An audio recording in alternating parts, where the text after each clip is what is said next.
What is the lease term for a Royal York property? All of our properties at Royal York are 1-year lease with options to renew on a month-to-month basis with 60 days to terminate. That means if you start your lease in January of 2025 and then you finish your lease December 31, 2024, your lease does not expire unless you've provided Royal York with an N9, which is a notice that tend to vacate the premises at the end of the term. Or you could use the N9 at any point after December 31st with 60 days notice. It's very important that you always give 60 days notice before you vacate the property. Failure to do so may cost you funds of loss of rental income to the landlord. So it's very, very important that you always provide us with a minimum of 2 full rental periods, which means that if you're leaving your property on December 31st, don't give us the notice on the 1st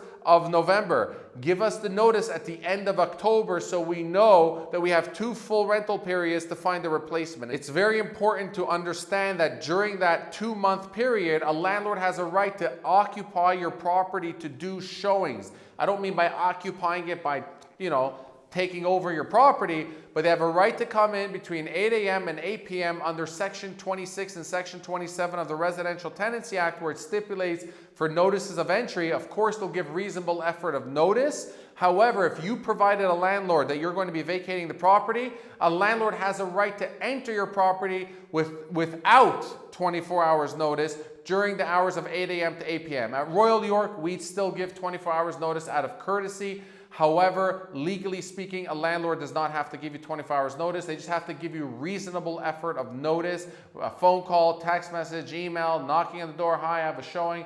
I need to come in and show my property to this prospective tenant.